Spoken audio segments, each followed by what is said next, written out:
series with the South Australian Department for Education on Adobe in Education. And I think from memory, this is the fourth event that we've run this year in a series of about 16 events that we're doing throughout 2021, all with a different focus, mainly on a different application or two that are related to using the Adobe Creative Cloud applications in teaching and learning right across the gamut of the curriculum areas. What I'd like to do to get started, I'll just stop sharing the home screen there, and I'm going to bring up a video that if you've been to these sessions in the past, you may well have seen this video before, but it's a good one. It's well worth watching again because it emphasizes that Adobe is not just about the high-end professional tools such as Photoshop, such as Illustrator, InDesign, Premiere Pro, After Effects. There's a whole range of applications now on the Creative Cloud that are being used by teachers and students in all curriculum areas at all levels right across the globe. And this video explains a little bit more. Adobe's industry standard tools like Photoshop, Illustrator, Premiere Pro, After Effects, Animate, InDesign and Dreamweaver are vital for media, IT and arts educators in K-12 and tertiary classrooms across the globe. But these days there are a growing number of simple to use tools like Spark Video for quick and simple video stories, Spark Post for digital posters and social graphics, Spark Page for quick web pages that Adobe will host for you, Aero for augmented reality experiences, Acrobat DC for PDF manipulation, Adobe XD, a design thinking tool for designing, prototyping and sharing the designs of apps and websites, Dimension for making 3D models, Rush for powerful video editing on your mobile and desktop devices, Fresco, which is the ultimate drawing tool for the iPad and Surface Pro, Photoshop for the iPad, the new Photoshop camera, Character Animator for real-time animation, the new Illustrator on the iPad app, and more.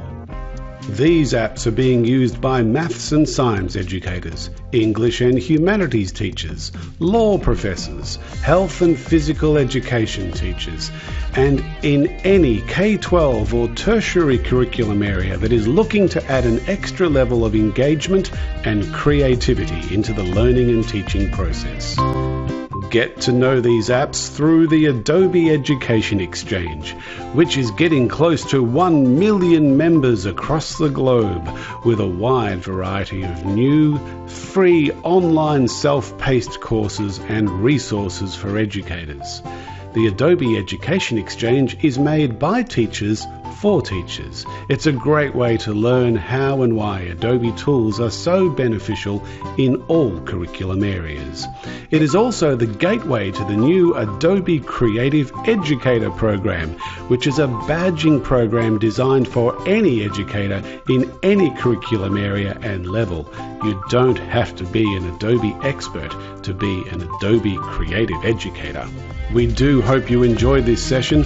Please do share what you learned today with your colleagues and wider education networks. Use this QR code or link if you would like to follow up anything that was presented during this session, or if you would like to join the Australasian Adobe in Education monthly news update. Enjoy this session.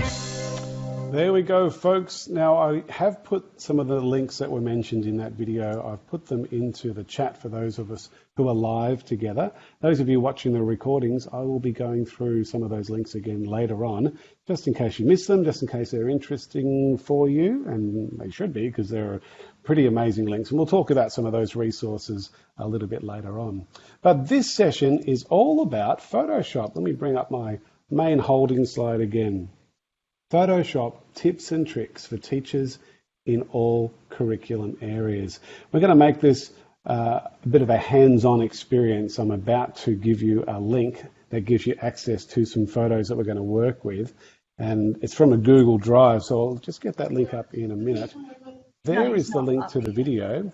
Looks like someone's opened up their microphone while we're recording, so I'll just make sure they're muted if they haven't already muted. They've already muted, that's good.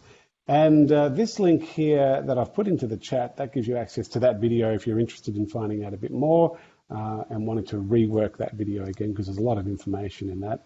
Just by way of an overall information, the Adobe Creative Cloud applications are available in all Victorian Department of Education secondary schools, all New South Wales Department of Education secondary and primary schools, and through just about every other sector in Australia and New Zealand.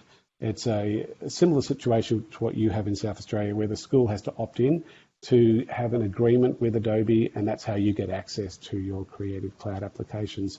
So they are just about in every school now. Just about every school and university in the region that I work in, Australia, New Zealand, and the Asia Pacific region, are using these tools right across the board. And this link here, helpx.adobe.com, well, that's a one-stop shop. If you need any help and support with any Adobe application, that's a really good resource. I'm going to put that into the chat for those who are with us live, so you can get direct access to it. And I highly recommend that you bookmark it too, because there's no one who's an expert in Adobe as such, because it's just so big. But if your students ever need any support and help, this is a good place to send them, because there's so many simple tutorials here, basic, simple beginner guides on all the Adobe Creative Cloud applications, as well as masterclasses for those who are a bit more experienced. So that's a really good source to be aware of. All right, folks, this is the link to the resources for this session. It's a bit.ly link, bit.ly/pshop, as in Photoshop, -resources. I'm going to open up that link in the chat. In fact, I'm going to open up the full Google Drive version of that link into the chat, so that those who are with us live, you can get direct access to it by just clicking that link in the chat. Those of you who are watching the recording, if you would type in bit.ly/pshop-resources, that'll take you to the Google Drive, which is exactly what I'm about to do. And I'm going to bring that Google Drive folder across to the share screen. I'm working not in my studio. I have got a lovely studio set up at home in Melbourne, where I live. But this week I've been working from the Sydney office. It's been my first trip out of Victoria for well over 12 months. So it's been lovely to catch up with my New South Wales colleagues and friends and go and visit the New South Wales Department of Education and TAFE New South Wales. We've had some lovely sessions this week. But it means I'm out of my studio, so I'm working with a temporary setup here. So hopefully everything will just work well. Look, the image that I want you to grab first from this Google Drive is the one down the bottom. I'll just highlight it now. You can see it's called talanaandmia.jpeg. And the way to get access to it is just by clicking on it. And if you double click on it, it'll open up in its fuller version rather than the little thumbnail. And then if you go to the top right-hand corner of this Google Drive, you can find a little download button. And if you click on the download button, that will give you the full version of this picture in your downloads folder, ready to work with. And we're going to spend probably the next 20 minutes doing different things with Photoshop with this photo. So it's going to be well worth your time now going ahead and loading that. So I'm just going to double check that those people who are with us live, you go to that Google Drive folder that's there in the link. And Sean is asking, how do we get access? Found it, good. And Julie, have you found it yet? It's just above Shauna's message in the link there. There's the link to the Google Drive. And hopefully you've all got access to it now. And the first image I want you to download is called Talana and Mia. There's a bit of a story to it, I'll tell you in a minute. But I want you to download the full version by going to the Downloads button. And now that JPEG image should be sitting in your Downloads folder. Assuming that you've now got it in your Downloads folder, I would like you to open it up in Photoshop. And there's a few ways of doing this. If you've used Photoshop before, or if you're a reasonably regular user of Photoshop, the quickest and simplest way to open up any picture in Photoshop is to go and find the file. So in my downloads folder, there it is, Talana and Mia. I've obviously done this 3 times recently since I cleared my downloads folder, so I've got a 3rd version of it. Just do a right click on the picture, go to open with, and then all your applications that work with images should appear for you, of which Photoshop should be there. And then you just click on it. That's probably the quickest and simplest way to open up anything in Photoshop. If this is the first time you've used Photoshop, and that will probably not come up as an option for you straight away. So the alternative is to just find the application Photoshop in your applications folder and then open it up. I'm just bringing it up now because I've already opened it. Make that window a bit smaller so it fits on my screen. I'm using an iPad as my second screen, so the resolution is quite a bit different. There we go. Is that going to come up? Oh, this is when I kind of wish that I was back in my studio again. Here we go. All right, so I've made it too small now, so let's just make that a bit bigger. A little bit of a lag. All right, so I'm in Photoshop, and the other way of getting an image opened up in Photoshop is just to go File and Open. File, drop-down menu, and then Open, and then go search for the picture, which in this case is in your Downloads folder. And there it is, Talana and Mia. And then click the magic Open button, and that's the other way of getting the image opened up. So hopefully I've given you enough time now to get this picture opened up in Photoshop. Julie's saying, totally lost now, wandering the corridors of Adobe. Oh dear. And oh, that's interesting. Kayleen's having cookies issues. Probably a Google Drive thing. There you go. Yeah, well, if worse comes to worse, at least we're recording this session and you can have a look back at it later and just enjoy it while we're watching it. Kayleen's okay now. Abigail saying she's using Teams to send it to you. Great, thank you, Abigail. That's really helpful. And hopefully most of you are good. Docran saying, how can I get access to Photoshop? Oh my goodness, right, going right back to start. Abigail, can you help Docran with that? Because that's something that is done, an internal sort of question really, how she can get access, or he, I'm not sure. So Abigail will help you with that question, I'm sure. All right, for those of you who have got Photoshop and you've opened up that picture, I want you to notice how dull this picture is looking. This picture was taken with my very first iPhone, the iPhone 1. And it's my daughter on the right, her name's Talana, and her friend Mia is on the left. And it was literally 11 years ago when I took this photo on my very first iPhone. My daughter just a couple of weeks ago announced her engagement. So it was a while ago when this photo was taken. Very young to be engaged, I know. That's another story. We're not going to go there. All right, it's going to be a long engagement. Trust me. What I want to do, though, is I quite like this photo and I want to enhance it a bit. I want to make sure it's looking like I took it with an iPhone 12. I've got an iPhone 11, so I'm going to pretend that the camera on the iPhone 11 has been used. So I'm going to make this look amazing because we all thought the iPhone 1 was great, but the camera was pretty ordinary, but great at the time. So the thing I want to do first is introduce you to a filter that's been around for a little while.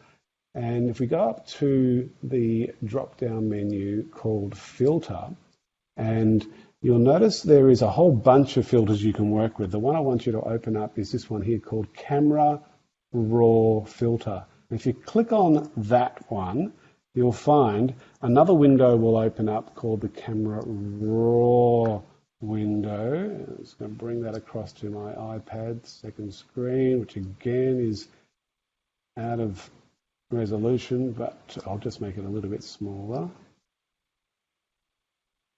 All right.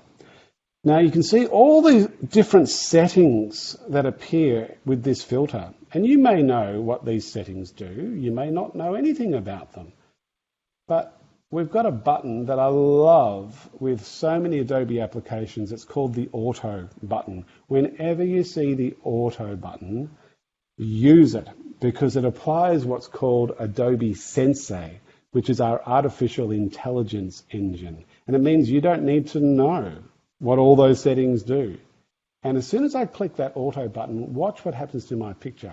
3, 2, 1, bang! Look at that! The sky is bluer, the sand is sandier. I've just enhanced that picture with one click, and look at all my settings.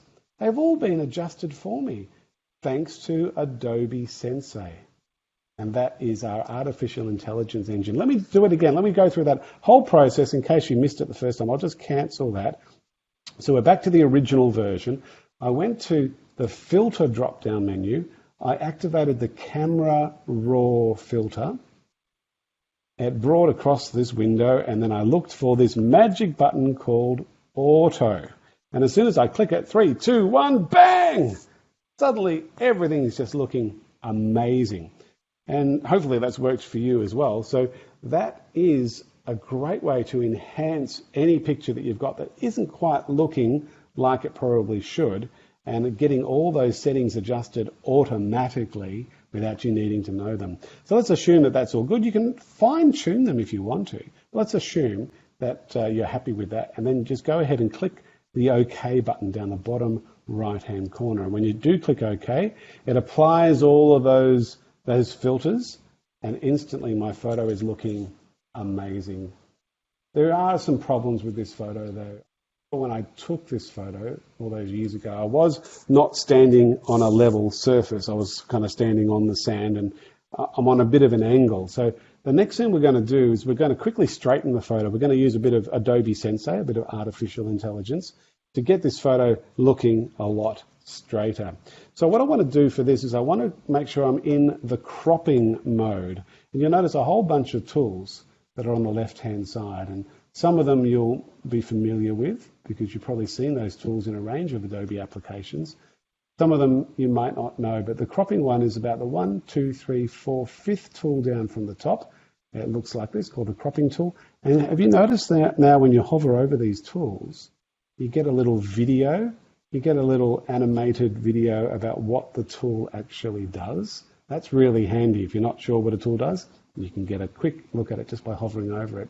I'm not going to do any cropping though. What I want to do is I want to go up to a tool that's in the cropping environment called the straightening tool, up the top center. And when you activate the straightening ruler, I'm going to come back down to my photo and I'm going to click my left click, I'm going to hold the click down, I'm going to drag across, and I'm actually telling Adobe Sensei what the current angle of the horizon is, which appears to be around about 4.5 degrees. When I let go of my mouse, watch what happens to my picture. 3, 2, 1, bang. And now it's straight. Let me do that whole process again. I'm going to undo that by clicking Command or Control Z.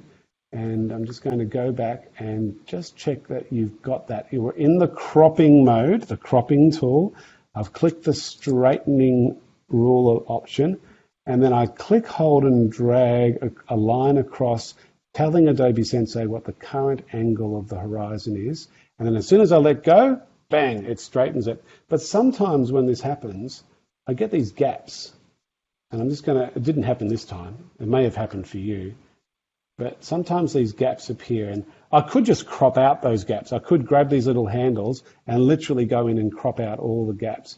But let's say I don't want to. Let's say I want to keep the full resolution of this picture. So what we're about to apply now is the content-aware fill options within Photoshop, and we're going to fill those gaps.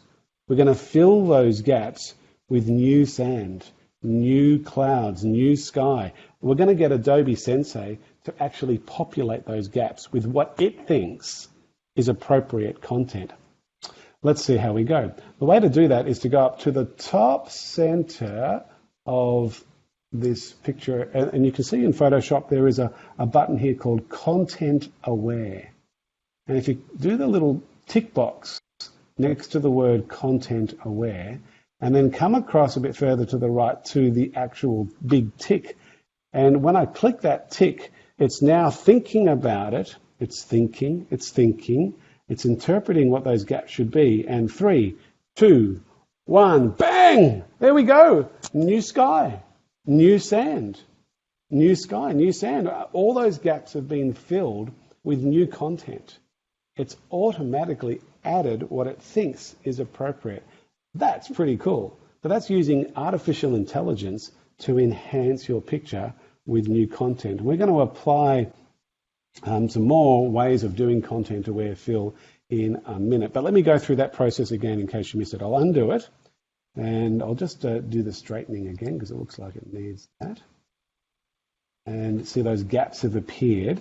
So I've just made sure I've clicked this button up here at the top called Content Aware, remembering that we're still in the cropping mode and we have the straightening button. So clicking Content Aware, and then this tick box here. And as soon as I click that tick box, it thinks about it, it's thinking about what content should be added in those gaps, and 3, 2, 1, bang, bang, there we go. we've got the fill happening. So that's how you do content-aware fill in a very basic way. I'm actually going to stop this chapter of the recording now because what I like to do is sort of chapterize my different recordings so you don't have to go back and watch the whole thing. You can just watch the parts that you think are most relevant. And when we do stop this chapter 1 of this recording, we're going to check the chat. This is a good time for you to go to the chat and ask me any questions, comments, thoughts.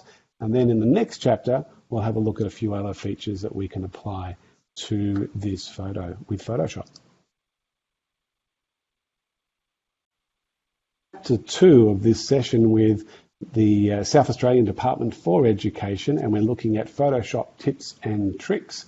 We've just had a bit of a play with enhancing a picture using the camera raw filter. We've had a look at how to straighten that picture. We've also had a look at how to use the content-aware fill tool within the cropping environment to fill in the picture. So we've done quite a bit already. In this next chapter, we're going to apply the content-aware fill tool again, but this time in terms of getting rid of any object in a photo. So for an example where this is practical, often we have students that we can't publish because their parents have not signed the release form that they're allowed to be published. So quite often we have to kind of either blur their face out, which looks horrible. The better approach is to actually select the face or select the student that you want to get rid of in the photo and then apply this feature called Content Aware Fill. It's very cool. Let me just show you how that works. Let me just share the screen. So we've got my lovely picture here, and for those of you who know anything about Victoria, this photo was taken at the Dramana Beach looking over Mount Martha. And I've got my daughter on the right, Talana, and her friend Mia on the left. I'm thinking, let's get rid of the girls. Beautiful landscape picture. We don't need these two bratty girls in the shot. So let's get rid of Talana first. First thing I'm going to do is I'm going to use the zoom tool. It's right down the bottom of the toolbar. And if I grab the zoom tool, by default, it should zoom in. I'm going to click once, twice, 3 times, and now I've filled my window with the 2 girls by clicking the zoom tool. By the way, if you want to zoom out, that's why we created an Alt key on the keyboard. If you click the Alt key, or on a Mac, sometimes the Alt key is called the Option key, and that gives you an alternative tool. So from zooming in, I can now zoom out by holding the Alt key. That's just another little tip for you. I'm going to stay zoomed in on Talana, and what I'm going to do now is I want to select around Talana or any object on the picture. And the best way to do that is probably using the Lasso tool, which is the 3rd tool from the top. When you select the Lasso tool, you come back around to the object and you just start click, hold and drag a selection around the object you want to get rid of until you, I got a bit close to her there, until you meet the 2 points together and let go. And now you've got the marching ants appearing around the object. I didn't do a very good job of that. I'm going to do that again. So I'm going to deselect, and the quick way to deselect is to go Command or Control D, and that will deselect. Otherwise, you can just choose another tool, and that will deselect as well. I'm going to grab the Lasso tool one more time, and I'm going to do a much better job this time. Just a rough selection around the object you want to get rid of. Doesn't have to be too detailed. And once you've found the point of entry, you let go of the mouse, and you've now got these marching ants around the picture.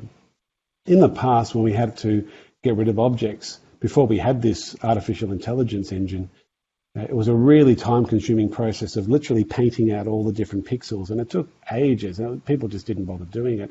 And this is a much better way of doing a similar sort of process. Now that I've selected around the object, if I do a right-click in that selection, there's a button in the middle here which is named after a guy on our Photoshop team called Phil. Sort of. Phil with an F.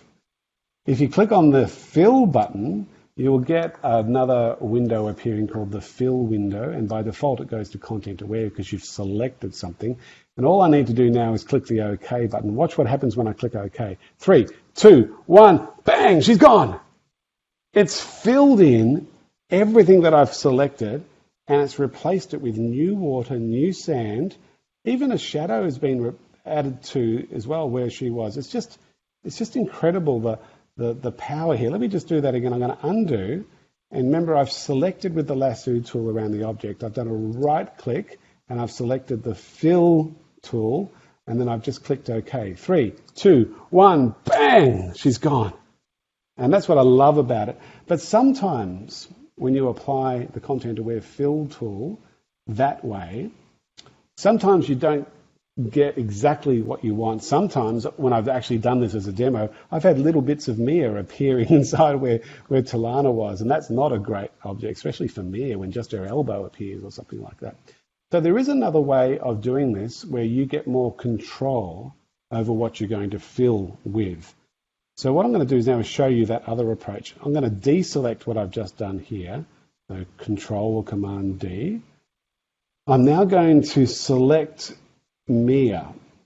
And this time it's interesting because there's a bit of landscape involved as well. It's not just water and sand. Oops. As you can tell, I am not in my normal studio. So I'm just having a few little issues here with the surface that I'm working with on this desk. But we're getting there. All right, so we've got the marching ants now around Mia.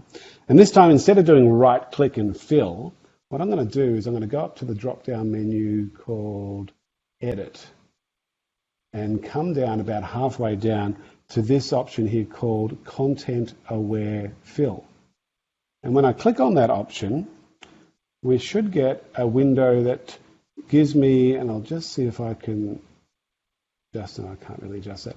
What I can do now is I can actually paint out parts of the picture that I don't want used for the fill, if that makes sense. So anything that's green can be used for the fill. Anything that's not green will not be used for the fill. And I'm getting a preview, I'm getting a sense of what this is going to look like. And already I can tell it's going to be fine.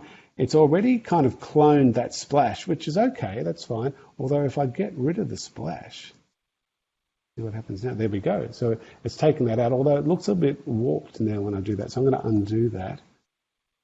And I'm going to keep that. I'm going to show you how to get rid of that another way. So I'm pretty happy with that result. But what I'm going to do now, I'll just open up my window a bit more, and you can see down the bottom right-hand corner is the Apply button. Right down the bottom right-hand corner. When I click Apply, it's now doing all of that fill, and then I'll click OK, and I should come back to my Photoshop, and now you can see two layers have been, or a separate layer has been applied. I've got my background, my original photo, and then this extra layer has been added on top, and that layer is the fill, basically. If I turn off that layer, if I hide it, you can see Mia again. If I turn it back on again, you can't see her. So it's a little bit more technical that way, but sometimes you need to do that to be able to control what's going to be in the film. What I'm going to do now, though, is I'm actually going to merge those two layers together. And there's a few ways of doing this. You can select both layers and then right-click and merge, or you could go up to the layer drop-down menu and just flatten the image. That's probably the quickest way of doing it. And that means no matter how many layers you've put on accidentally or whatever, you can flatten them all down to one layer. It just makes things a little bit easier. So I'm going to do that by going Layer and then Flatten Image. And now I've got my perfect photo here. I'll just deselect. And there's no bratty girls sitting in there as I zoom out. See my beautiful landscape of the Dramana Beach and Mount Martha with no girls in the shot. So that's two different ways of doing content-aware fill. I'm going to go to the chat in a sec to see how we're going, if anyone needs any help and support. But in the next chapter, what we're going to look at is a couple of other tools, and one of them will be the clone stamp tool to get rid of those little splashes, and then the spot healing brush. I think we'll use that to get rid of the shadow, because there's still a little bit of evidence that the girls were there, so we're going to perfect that in just a minute. To chapter 3 of this session with the South Australian Department for Education on Photoshop tips and tricks for all curriculum areas. So chapter 1, we looked at how to enhance the picture, how to straighten it, a bit of content aware. Chapter 2, we did much more extensive content aware fill, how to get rid of an object in your picture, and using a couple of different ways of doing that. And also how to flatten an image once you've got multiple layers in your Photoshop. If we have a look at what we've created so far with our beautiful landscape image of Mount Martha from the Dramana Beach, if I zoom in, I'll grab that zoom tool again and just zoom in, you'll notice there's a couple of splashes. This splash has actually been cloned when I did the second lot of content aware fill. It actually used a bit of that water and that splash to clone in where Mia was. So I want to get rid of both of those splashes because we don't really need them anymore. There's no girls there throwing shells or whatever they were throwing. So let's apply a tool that's halfway down the toolbar called the clone stamp tool. And if you have a look at the little video that comes up when you hover over the clone stamp tool, it's showing you how you can actually clone objects. And we're not going to clone the splash. We're not going to make more splashes. We're actually going to clone the water that's next to the splash and then hide the splash with that clone. That's the approach I'm thinking we'll take. So as I activate the clone stamp tool and then bring my cursor over towards the first splash here on the left, my cursor is quite small. And to make your cursor bigger or smaller, and to make any brush, if you're painting with a Photoshop brush, to make your brush bigger or smaller, there's a shortcut on your keyboard. It's the square bracket tool. Square bracket close makes your cursor or your brush bigger. Square bracket open makes it smaller. And that's a nice little shortcut to know about. I'm just going to make it about the size of the splash, maybe just a little bit smaller than both parts of the splash. And right next to the splash, I'm going to clone that water.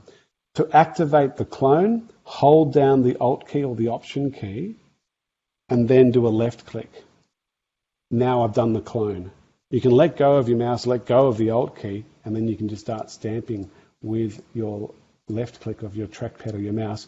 And now I'm cloning with water. I'm going to do that whole process again on the second splash here, in case you missed it. It's the clone stamp tool.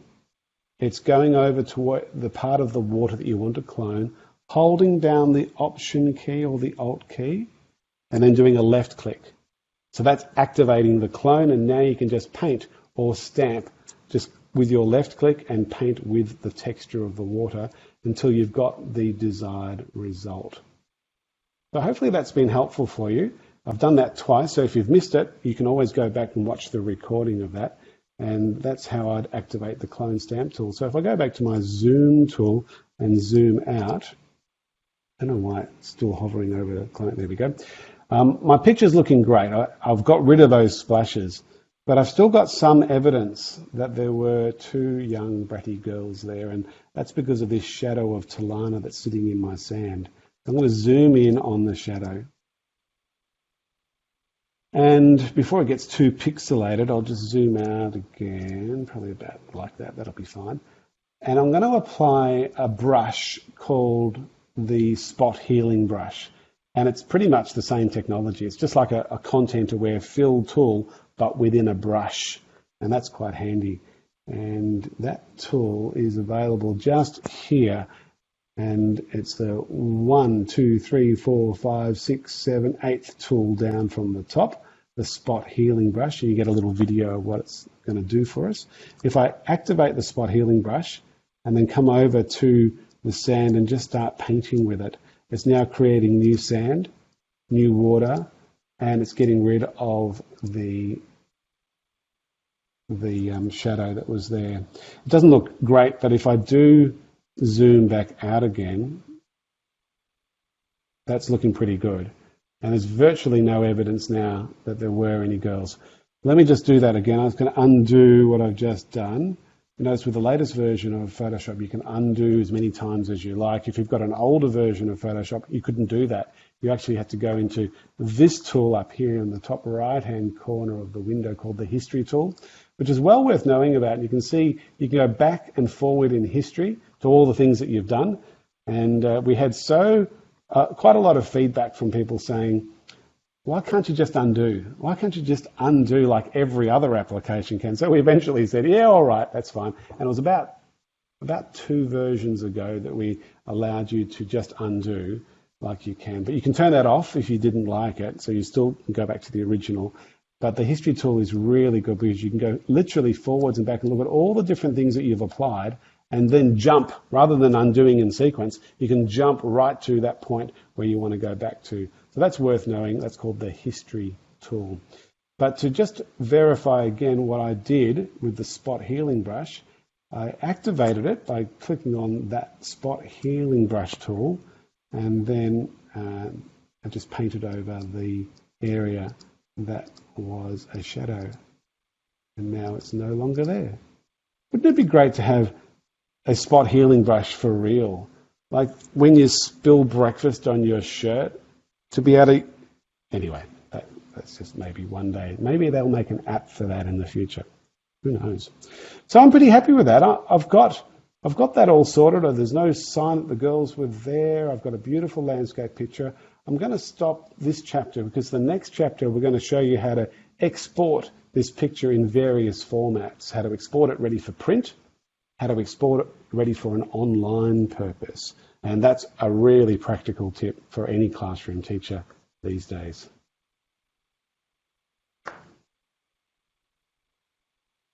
Sharing the screen so you can see me a bit better. It's chapter 4 of our session with the South Australian Department for Education on Photoshop tips and tricks. That last chapter was getting rid of the evidence that the girls were in our picture using the spot healing brush and the clone stamp tool. We've basically finished our picture, but we need to export it now so that we can share it. And there are 2 fundamental ways that most teachers want to share pictures. I'll just share my screen so you can see the finished result. There are 2 ways. Look, teachers like to be able to print still. It's one of the rare industries in the world that still like to use paper a lot. There's the teaching world and then there's lawyers. Teachers and lawyers. They're the 2 industries that are still insisting on using lots and lots and lots of paper. Anyway, so if you wanted to print this out, which is fair enough, you're a classroom teacher, you wanted to print it out, put it into a frame or whatever, then what I'd recommend you do is go to the File drop-down menu in Photoshop and then have a look at all your exporting options. When you go to Export and go across, you can see there's quite a few options here. Quick Export as PNG, I'd recommend that as being probably the best way to get a high-res version, a relatively high-res version, to then send to a printer to print. Look, there are lots of ways of doing it, but to make things really simple, I reckon saving it as a PNG file will give you a pretty good result and you'll be reasonably happy. There are better ways of doing it, but we'll just keep things relatively simple. So if I go quick export as PNG, it's now asking me to save this picture. So I'm going to call it Talana and Mia, and instead of bracket 3 bracket, I'm going to say Talana and Mia underscore print. So I know this is going to be my print version, and it's telling me it's going to be a PNG file because that's the export option I chose. And I'm going to choose where I want to save it. So I'll choose the desktop. Actually, no, I'll choose the downloads because that's where the original file was. We'll do a comparison in file size. So the original one as a JPEG is sitting there, and that was 5.3 megabytes in size, so reasonably high res. And now the print version PNG, if I click save to that and then jump to my downloads, let's just see what happens. If I go date added, there it is. We've got the 5.3 megabyte version is the JPEG version. The PNG version has jumped itself up to nearly 20 megabytes, so it's a pretty high res file. But if I open that up in something other than Photoshop, let's say open it up in Apple's preview, because I'm using a Mac, and if I bring that across to the share screen, you're getting a pretty good resolution here, something that will look good when it's printed out on a big piece of paper. That will probably look fine on A4 or even A3 if you wanted to print it. You've got quite a bit of detail there. And as I'm looking at this, I can see I would have needed to rework on my clone stamp tool because it was a bit smudgy. I probably needed to have my my cursor even smaller to get the detail that I needed to. So if I wanted to print this out, I'd probably go back and redo some of that, which I can do because I've still got my original file. So my original file was 5.3 megabytes, and now my printed version is nearly 20 megabytes. Now, quiz question. For those of you on the live version in the chat, here's a quiz for you. What's an appropriate file size if you wanted to have this picture displayed online through your learning management system, through Google Classrooms, through Microsoft Teams, email, any sort of online transportation or online portal? What would be an appropriate file size? Is 5.3 megabytes okay? You might think so. Give us a response. What do you think is an appropriate file size for an image that you want to share online? Let's see if we can get some quick responses here. It doesn't matter if you're wrong. Kathleen's saying under a megabyte. You're absolutely right, Kathleen. It should be under a megabyte, and I would argue well under a megabyte. In fact, Wahid's saying no, maybe around 500 kilobytes. And you're right, Wahid, it should be, but it should be even less than that as well these days. When I was first teaching this sort of stuff many years ago in the early 1990s, when the internet was very, very young, the answer was 50 kilobytes because it was all dial-up modems and we just couldn't cope with it. But Shauna, you've hit the mark. It should be around about 200 kilobytes. If you can make sure your online images are around 200 kilobytes or less, they will load efficiently. If you can imagine if you had, say, 4 or 5 1 megabyte images on your Spark page, maybe if you've done my Spark workshop, you'll know what a Spark page is. That will take quite a while to load. In fact, it might even crash some systems who are trying to load it up. The smaller the resolution, the smaller the file size, the easier it will open up and the more pleasant experience your users will have. Sean is saying, I have a lot of students struggling to upload work to Daymap if it's over that. Yeah, absolutely. So Daymap must be one of your online portals. Julie's saying, hooray, downloaded Photoshop, new laptop, and finally opened up the pic. Hey, Julie, we can start all over again. Well, lucky we recorded this for you, Julie. All right, so let me show you the process of getting this really quite high-res image down to a low-res image, but make it still look as good as the high-res image. So I'm back in Photoshop. I'm still sharing, yes, good. This is what I'd recommend you do. If you've got a file, then go down to Export, and then go across to this section here called Save for Web. It's a legacy tool. It's been part of Photoshop now for many, many years. Photoshop is, gosh, we celebrated its 30th anniversary last year, so it's over 30 years old. I know teachers who are younger than Photoshop, just saying. With the Save for Web feature, it's really cool. When you click on it, it brings up a Save for Web window, which I'll bring to the share screen now. And there's a few things that I recommend you do. You might want to take a couple of notes on this, or even Abigail, if you can throw this information into the chat, that might be helpful for people. The first thing is to look at the top right-hand corner, see where it says preset. Always make sure it's JPEG high. So Abigail, could you write in the chat for us, preset JPEG high? That's just something I recommend you do. You've got a few options there. You can make it low, you can make it medium, but I would recommend stick with high, and you'll get a much better result that way. So preset JPEG high. Thank you, Abigail. When you go down to the bottom right-hand corner, you've got this section here called image size. And what I recommend for a landscape image, so Abigail, right, for landscape images, make the width 1280 pixels. landscape equals 1280 pixels, and the height will automatically be adjusted because by default it does. If it doesn't automatically adjust, it means you've unlinked. For some reason, you've unlinked that little linking tool. Make sure that is linked at all times, so the height automatically adjusts. If it's a portrait image, I recommend 960 pixels. So Abigail, landscape equals 1280. You've done that, great. For portrait images, make them equal 960 pixels. Now, if you follow that formula, you're going to get a good result every time. I'm just going to go now and click the Save button. And I'm going to save it not as print, but I'm going to save it as LR. I'm going to get rid of the 3 and then to an underscore, LR for low res. So I know this will be my low res version. Then I'm going to click Save. Let's have a look at the resolution now, or the memory size, I should say. And now look at it, it's 265 kilobytes, when originally it was 5.3 megabytes. So it's a much more appropriate file size. If I went to JPEG medium, it would be even smaller again, and JPEG low, even smaller again. But then you start compromising the quality of the picture. So 265 is perfectly fine for this type of online purpose. But does it look any good? There might be this tiny little pixelated image that you just can't use. You can't see it. Let's test it out. If I do a right click on it and open it up in something other than Photoshop, I'll go back to preview again. And I'll bring it across to the share screen. And there it is, folks. That is the low res version.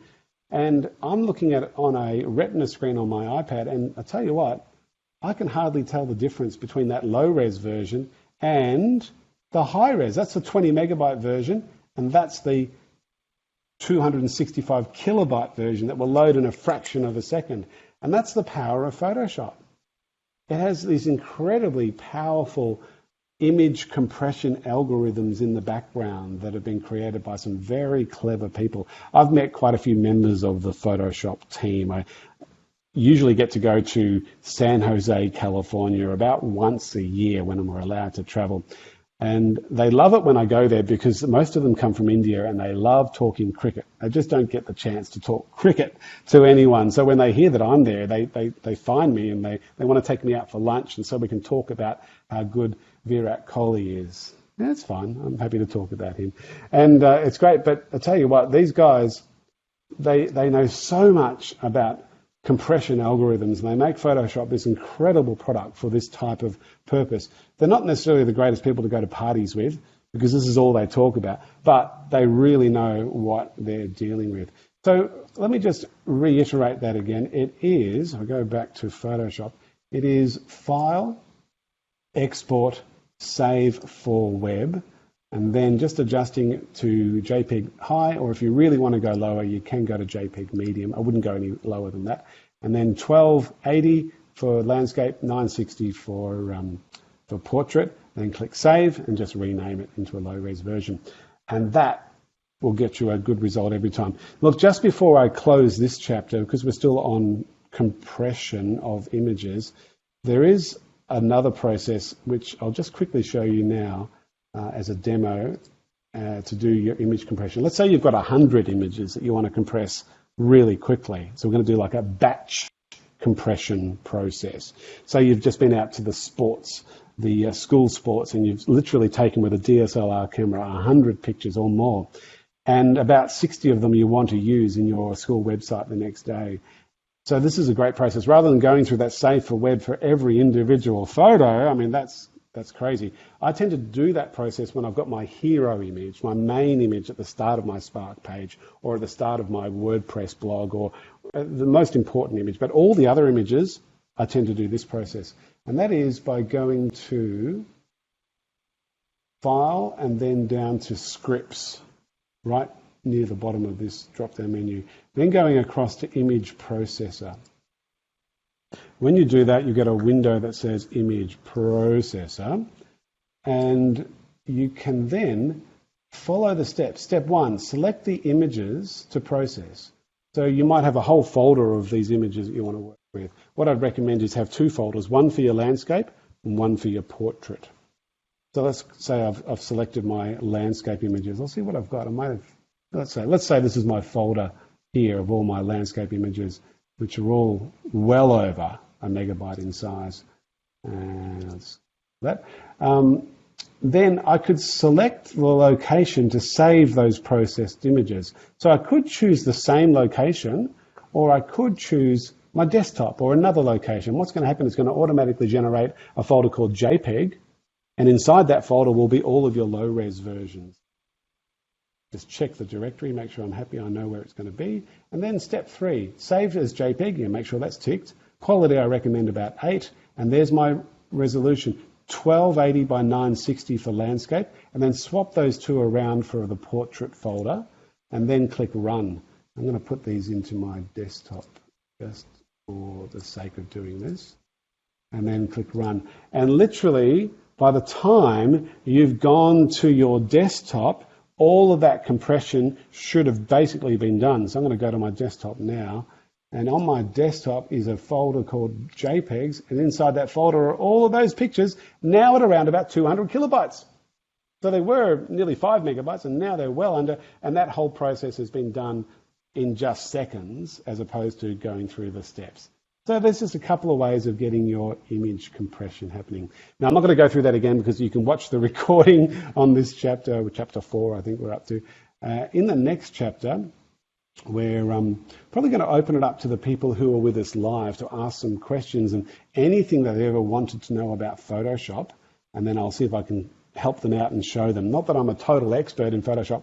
There is no one who's a total expert in everything to do with Photoshop, but I'll see what I can do to help you.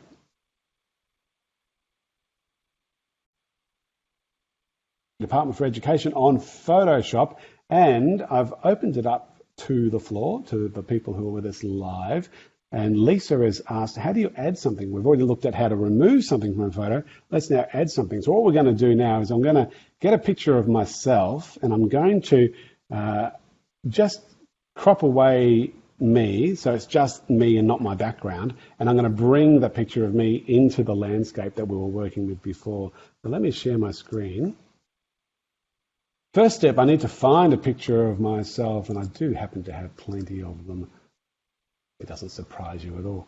I'm going to go File and Open, and let's find, you can do the same too if you want to, just find a picture of yourself, and you can do the same process. Go to Pictures, Pics of Tim, and my most recent PR shot. It's actually quite a high-res picture. Well, no, it's not too bad. I'm going to open it anyway and see if I can use that. Yep, that'll do. So I've got a picture of me, and what I want is I want to just grab the picture of me, but not the background.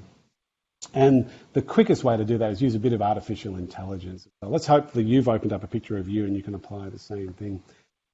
If I go to this tool here, which is called the Quick Selection tool, it's the third tool from fourth tool from the top. I could do a quick selection by just clicking, oops, I'll do that, selection, I'll make sure I'm in the right tool. A quick selection, you can see just by dragging across me, and it's starting to select just me with the marching ants. Now I'm selected. That's a really quick way of doing it. I'll just do that again. I'll deselect and grab the quick selection tool and just literally drag as I'm clicking and dragging and selecting.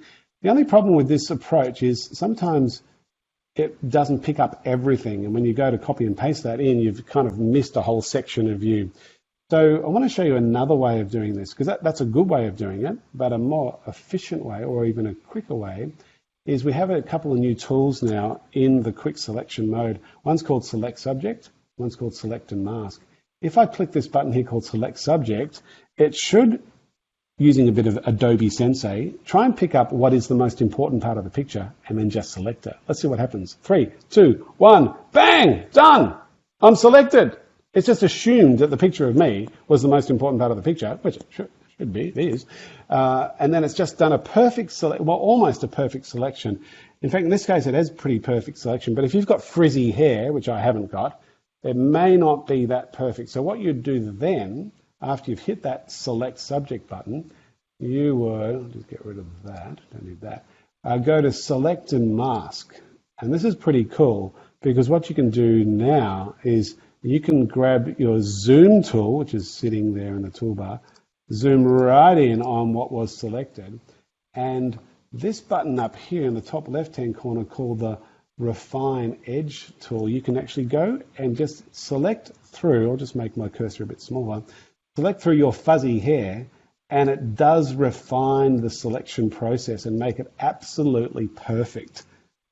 In this case, it's pretty perfect anyway because my hair isn't frizzy and it's been slicked right back. So I'm pretty happy with that. Notice that, I'll just zoom out again. Notice that with the, where are we? Are we still in? No, I'll go select the mask again. It's changed since I last do it. It does that. Sometimes it updates with new features. So I won't show you what I was going to show you. But let's say we're still in this mask tool. You can see lots of different options to smooth, to feather, to contrast, to shift the edge if you wanted to play with those settings. But right down the bottom is a section here called Output To. And then I could output to a new document. So I've got a brand new picture. If I did it as a PNG, I'd have a transparent background if that's what I wanted. But in this case, I'm actually wanting to bring in my selection into my other picture. So I'm going to just make sure I'm still selected, which I'm not anymore. Let me just go back a few steps. Now, I might actually start that process again because I've gone too far and probably confused everyone. So let's do the simpler approach to this. And that is just simply clicking the quick selection tool and then select subject, and then you're selected. All I need to do now is copy that, so Control C or Command C, and then find my other landscape picture, and then Control or Command V to paste. And now my selected area is sitting in my picture, ready for me to use my Move tool, which is the top tool, the very first of the toolbars. And I can use my Move tool to just move my object around. I can do some scaling as well with the Move tool. I just got to be careful how much I scale in case it starts to really pixelate as it blows out of proportion. But that's how you can add objects or add things to a picture. Selecting the object, copying it, then pasting it into your background, into it. And you'll notice it's set up as a separate layer, which is good because I can keep it, and usually you do keep them as a separate layer until you're totally finished, and then you can flatten them if you want to, but it allows you to control all your different layers. So hopefully that's been helpful for you. Select what you want to bring in, and then copy and then paste it. There are other ways of doing it too, but that will hopefully be helpful for you. Just checking the chat, and Lisa saying, great, thank you. Is that because, yep, you've just put that in, so that's been helpful. That's terrific. And Wahid saying, thank you for asking the question, because he wanted to know about that as well. Good. Thanks, Wahid. That's terrific. All right. How are we going for time? We've only got about 15 minutes left. So I might just stop the chapter now and check if anyone wants to know anything else. But I really want to spend a bit of time giving you some resources so that you can then go ahead and keep learning, just keep enhancing your own personal learning time with the Adobe tools. So let me just stop this chapter and we'll see you in the next one. This session with the Department for Education in South Australia on Photoshop, I'd like to share some resources with you. And as I was explaining to the people who are with us live, these resources, when I can find the video, there it is, you're about to meet Rob the Robot, who's my personal assistant. And Rob the Robot was made with Adobe Character Animator and Photoshop. Photoshop was used to build the character in various layers, and then Character Animator was used to animate the character. So folks, without any further ado, here's Rob the Robot to give you some key resources to take away with you. Hi there, it's Rob the Robot here from the Adobe Education team. Thank you for being involved with this Adobe in Education event. On behalf of the team, I would like to share some follow-up resources that will not only benefit you, but also your colleagues and wider education networks. Use this QR code or link to find out more about the Adobe Creative Educator program. This is a badging program that involves multiple levels. To obtain the Level 1 badge, you need to do the Creativity for All course on the Adobe Education Exchange. The focus of this course is creativity in education rather than Adobe. You don't need to be an Adobe expert or even a regular Adobe user to get your Level 1 badge.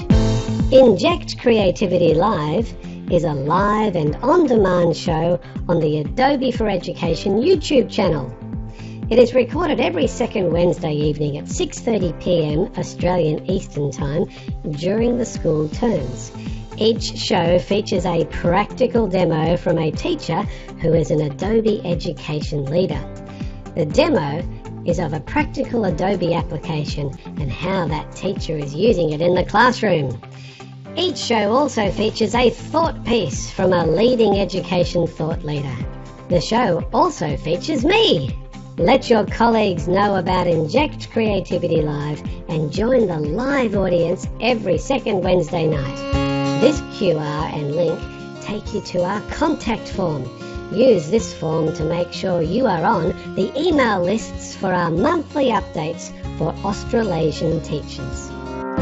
This QR and link takes you to the Australasian Adobe in Education Coming Events site to keep you and your colleagues informed with the wide range of professional learning opportunities that are freely available to all educators in any curriculum area and level.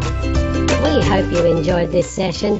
Please do share what you've learnt with your colleagues and wider education networks, and I will see you next time. Bye for now. Thanks, Rob. So good to have a personal assistant who's a robot just to do all those fun things. Those of you who are with us live, I've added those links to the chat so you can directly access them. One little correction though, the Inject Creativity live show is actually on tonight. Because I couldn't do it last night, because I was traveling last night, tonight it's actually going to be homed from here. And it's going to start in about just over an hour. Oh, I better have a bit of a rest before my voice will run out. But it's a great show. I'm just the host. I've got a co-host, Erin Raithke from TAFE, Queensland. She's fantastic. And our guests tonight are Lauren Sayer from Melbourne Girls Grammar School. She's one of the executive directors of the school with a focus on innovation. And she's one of the first teachers to have a role in IT and innovation and creativity, but to also be on the executive of the school. Great lady and amazing background, and she's one of our main presenters tonight. And Brett Salakis, many of you might know Brett. He was the founder of the hashtag AussieEd, which is one of the most popular education hashtags on Twitter. And he was the co-founder of that particular hashtag, and he's a dynamic presenter. He's my thought leader for tonight. And I've got a couple of other presenters from Massey University in New Zealand who are doing an incredible program called Earth Guardians. So they're my key features for tonight, so I don't have to do all the talking, which is a good thing. Hope you enjoyed this session. We've still got about 10 minutes left, so I'm happy to just chat with people and go through some Q&A if we'd like to. And I've just got a couple more slides to share with you. Let me just quickly make sure that they're up for you, and then we'll finish off this session. So this slide here is about the Adobe Education Exchange. You know, we're getting very close to 1 million teachers joining edX, edX.adobe.com. If you're not already a member of it, let me encourage you to join it, because it is a fantastic resource, and it's just getting better and better as we develop it even more. This program, if you're not already a member of Level 1 of the Adobe Creative Educator program, let me encourage you to do that. This program's not about Adobe as such. It's more about creativity and the importance of creativity in all areas of the curriculum. And I encourage every teacher to do at least Level 1 so that it's as a professional level course, and to get the badging. It's an official international Credly badge that you get when you do the process, and it looks great on your resume. When I was a school administrator, one of the first things I would do when I was looking at people's resumes is see what networks they were part of. Are they part of the Microsoft Innovative Educators Network? Are they part of the Google Network? Are they part of the Adobe Creative Educator Network? It wasn't existing back in those days. It was a different name, but this is a really good program for any teacher. The highest level of this program is called the Adobe Education Leaders Program, which you can't really apply for. You kind of get nominated into once you've been part of this program. So let me encourage you, if you are interested in developing your professional learning further, that's something to aim for. Lauren, who's my guest presenter, and Brett, they're both Adobe Education Leaders who are on tonight if you're interested in seeing them live. Otherwise, watch the recording. I'm actually guiding people through this course in another course that I'm running called the Be a Creative Educator course. And by the time you've done this course with me, as I've held your hand through it, you've done 90% of the work to get your badge. And the next episode is on the 24th of May at 4 o'clock Eastern time. So that will be 3:30 your time. And it goes for a couple of hours, but that gets you through the course. If you don't want to do it on your own, you can do it with me and a bunch of other teachers who have enrolled. And then there's another opportunity on the 15th of June, and I'll do this course at least once a month right through till the end of this year. That's just a reminder about my show, the Inject Creativity Live show. Really love to get you involved. If you can't be there live, please watch the recordings. We're getting over 1,000 teachers watching the recordings soon after they go posted on the Adobe for Education YouTube channel. So it's great that Adobe has allowed a special part of their YouTube channel just for our region, for teachers in the Asia Pacific region, which is really cool.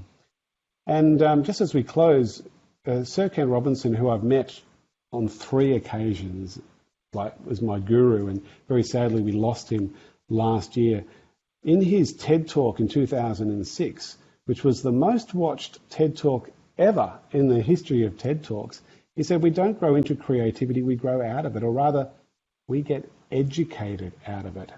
And I'm really hoping that that doesn't happen in your context, that you're seen as an advocate for creativity in your classrooms and not someone who stops creativity from happening. It's so easy in our education systems to stifle creativity as we're so focused on standardized testing and a crowded curriculum.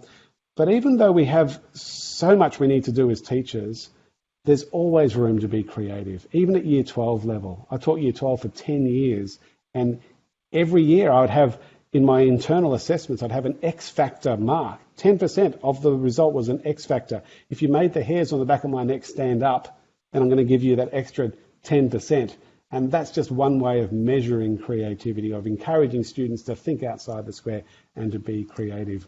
Teachers work tirelessly to bring students amazing learning experiences, and Adobe is here to help you be successful.